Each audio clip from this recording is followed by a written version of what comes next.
President Joe Biden went on an interview with The View, and he had some really interesting comments and opinions about the 2024 election and what would have happened if he stayed in the race. As you can see here, this is from Fox News. Biden tells The View he was, quote, confident he could have beaten Trump. Quote, he's a loser. So, yeah, the president told the co hosts of The View that he didn't sense overwhelming reluctance about his reelection effort from fellow Democrats. That's interesting because yeah, that just doesn't seem accurate. So, co host Alyssa Farrett Griffin asked Biden about the pressure coming from Democrats, including former House Speaker Nancy Pelosi, to drop out of the race following his debate with Trump in June. Quote, I never fully believed the assertions that somehow there was this overwhelming reluctance of my running again. I didn't sense that, Biden said. Really?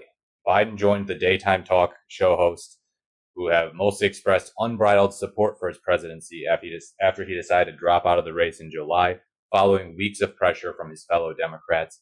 Biden quickly endorsed Vice President Harris to take his place on the ticket. The president also argued that polling showed he was in the range of beating Trump. Yeah, but that's not quite good enough, Joe. And although the polling, they say Biden's polling was different, the fact of the matter is my polling was about, we were always within range of beating this guy, he said. Biden said he didn't bow out due to pressure from Democrats, but rather after thinking about his age. So I'm skeptical of that. I don't think that's necessarily it. I just don't think that all of a sudden on July 21st, his age became a concern to him. I think he genuinely became convinced that he couldn't win.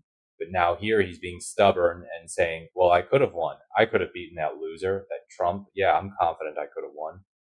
So, yeah, I don't know if he's being entirely truthful here. Griffin asked Biden if he thought he would have won in November if he remained in the race.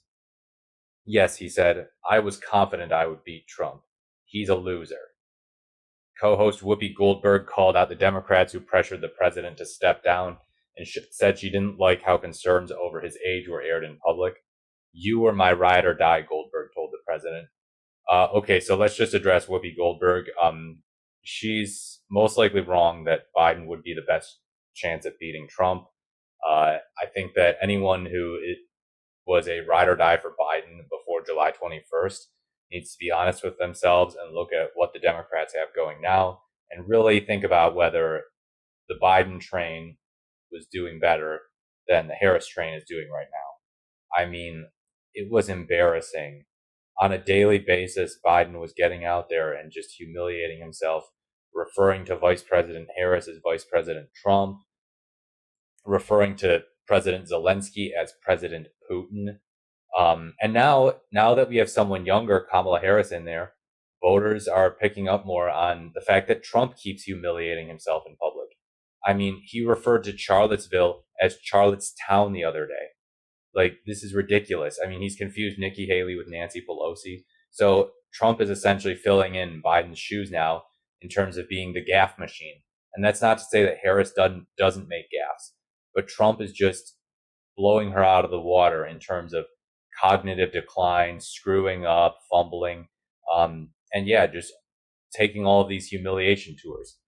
So I definitely think it was the right move to drop Biden out. I think people who were Biden dead enders, as they called them, were totally wrong. And the polls bear that out. I mean, recall I had a video on New York possibly becoming a swing state. Now, I didn't think that it ultimately would become one, but the fact that these conversations were happening is just it's just shocking. People were talking about New Jersey and New Mexico too. Like, these traditionally blue states would become swing states thanks to a weak nominee from the Democratic Party and not knowing how to handle Donald Trump, just running on saying Trump's bad while also making 30 gaffes a day or so. I know that's an exaggeration, but that's what it felt like. So yeah, Biden is probably wrong. Obviously, like, he could have won, but it's still very unlikely. And being just in the range of beating Trump is not enough. Uh, Obviously, Trump is in the range of beating Harris right now. Harris could still lose. It's not a foregone conclusion that the Democrats clean house with Trump. but it's much more likely now. I mean, we've got Harris who can speak complete sentences much more easily. We've got Tim Walz on the ticket as a vice presidential nominee, who is just really bringing out the populism and the grassroots support among progressive leftists for the Democratic ticket, who previously felt kind of disillusioned with the Democratic Party. And on top of that, he's also pretty popular among some of the establishment types, like Joe Manchin expressed support for him. So yeah, I think President Biden is wrong. I think this is kind of funny though, because he's right that Trump is a loser. I mean, the guy just failed upward his whole life, and yeah. So conclusion is that we are in a better spot now at beating Trump than we ever were before in this election. No matter what Joe Biden says. So if you disagree, please feel free to let me know in the comments. I really love hearing disagreement. Actually, it's entertaining. It provokes thought, and it makes us all better thinkers. So, yeah, leave a like, comment, or subscribe if you thought this video was interesting, helpful, or insightful. As always, thank you very much for watching, and I look forward to speaking to you in the next video.